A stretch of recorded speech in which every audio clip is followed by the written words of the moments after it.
तो बच्चों, शिक्षा निदेशालय राष्ट्रीय राजधानी क्षेत्र दिल्ली की वर्कशीट नंबर 6 हिंदी विषय है रचनात्मक लेखन और 17 जुलाई की ये वर्कशीट है। विद्यार्थी का नाम और कक्षा अध्यापक का नाम आप खुद लिखेंगे और अपने अध्यापकों का आदर करेंगे। सबसे पहले मेरी रिक्वेस्ट है आप इस YouTube चैनल को सब्सक्राइब कर लीजिए। दूसरी मेरी रिक्वेस्ट ये है कि बेटा कोई भी आपको वर्कशीट दी जाती है तो आपको अपने भाव उसमें लिखने होते हैं, अपने हिसाब से उसको प्रस्तुत करना होता है। हम जो आपको प्रस्तुति देते हैं या जो सोल्यूशन देते हैं, जो हल प्रोवाइड कराते हैं, वो सिर्फ आपके रेफरेंस के लिए होता है। इसलिए होता है कि आप उसको देख कर समझ सकें कि आपको कैसे लिखना है, लेकिन उसको कॉपी नहीं करना है। इसका टॉपिक ही कहता है रचनात्मक लेखन है। रचनात्मक लेखन मतलब आपको खुद अपनी रचना लिखनी है, अपने आप को प्रस्तुत करना है। चलिए शुरू करते हैं।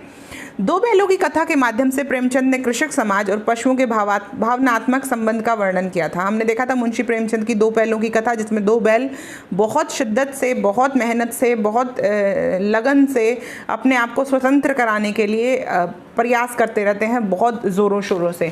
उन्होंने ये भी बताया कि स्वतंत्रता सहज नहीं मिलती, यानी स्वतंत्रता आसानी से नहीं मिलती, उसके लिए काफ़ी संघर्ष करना पड़ता है। भारत को आज़ाद कराने के लिए पता नहीं कितनी माँओं ने अपने बेटों को खोया है, कितनी पत्नियों ने अपने पतियों को खोया है, और कितने सारे महात्मा गांधी इस देश में आए और शहीद हो गए। पता नहीं कितने भगत सिंह फांसी के तख्ते पर झूल गए। तो इन्हीं सब बातों के लिए हमें इन्हीं सब बातों से क्लियरली रियलाइज़ करना चाहिए कि स्वतंत्रता कभी भी सहज नहीं मिलती। स्वतंत्रता पाने के लिए संघर्ष करना पड़ता है और स्वतंत्रता को कायम रखने के लिए भी संघर्ष करना पड़ता है। इसलिए हमें आत्मनिर्भर बनना है। हमारे देश की सरकार ने कहा है हमें आत्मनिर्भर बनना है। अगर हम आत्मनिर्भर नहीं बनेंगे तो कोई और आएगा, अंग्रेज़ी कंपनी जैसे पिछली बार आई थी, और ऐसे ही भारत को, पूरे भारत पर कब्जा कर लेगी। कोरोना तालाबंदी यानी लॉकडाउन काल में अपनी स्वतंत्रता के महत्व को बहुत अच्छे से समझा होगा, क्योंकि हम लोग छोटी छोटी चीज़ों के लिए बाहर नहीं जा पा रहे थे। तो लिखिए, कोरोना तालाबंदी के समय आपको और आपके परिवार को कौन सी असुविधाओं या दिक्कतों का सामना करना पड़ा और आपने उनका निवारण कैसे किया।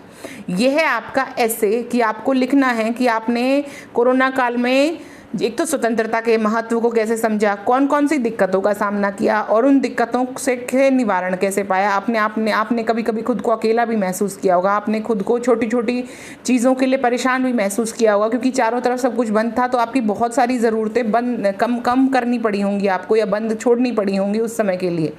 तो अब देखते हैं इसको लिखना कैसे है। स्वतंत्रता एक ऐसी प्रक्रिया है जिसके द्वारा हम अपने मन मुताबिक व्यवहार और विचरण कर पाने में समर्थ हैं। स्वतंत्रता हमें तब समझ आई जब एकदम से कोरोना नामक महामारी के कारण हमारे जीवन की दिनचर्या पर अनेकों पाबंदियां लगा दी गई। हम स्वतंत्रता सेनानियों के बलिदानों के कारण एक स्वतंत्र व गणतंत्र देश में पैदा हुए, और इस स्वतंत्रता का महत्व और भाव हम कभी समझ ही नहीं पाए, क्योंकि कभी बंधन हमने देखे ही नहीं। इस कोरोना महामारी के तालाबंदी काल में हमने सिर्फ एक हल्की सी झलक देखी कि किस तरह एक जीव का अंतर्मन अपनी स्वतंत्रता के लिए तड़पता होगा, छटपटाता होगा। छोटी ज़रूरतों को ख़त्म करना पड़ा, बड़ी ज़रूरतों को कुछ समय के लिए स्थगित करना पड़ा। और पर इस तालाबंदी ने हमारे संविधान में के प्रस्तावना में लिखे शब्द स्वतंत्र नागरिक का महत्व हमें भी समझाया। यहाँ पर जो शब्द लिखे गए हैं ये मैंने खुद अपने हिसाब से लिखे हैं। इसके अलावा भी बहुत सारे शब्द, बहुत सारी चीज़ें आप अपनी तरफ से एक्सप्रेस कर सकते हो, क्योंकि ये रचनात्मक लेखन है। इसलिए सिर्फ इसको एक रेफरेंस की तरह यूज़ करना है और अपनी वर्कशीट को खुद अपने हिसाब से करना है। आई होप इस वर्कशीट से रिलेटेड कोई भी क्यूरी आपके मन में नहीं है। अगर आपके मन में अभी भी कोई डाउट है तो प्लीज़ पूछिएगा कमेंट बॉक्स में। I will be more than happy to help you. और अपने दोस्तों को, इस चैनल को सब्सक्राइब करिए और अपने दोस्तों के साथ शेयर कीजिए ये वीडियो, ताकि वो भी इस तरह की वर्कशीट्स जो आ रही हैं उसको आसानी से सॉल्व कर सकें और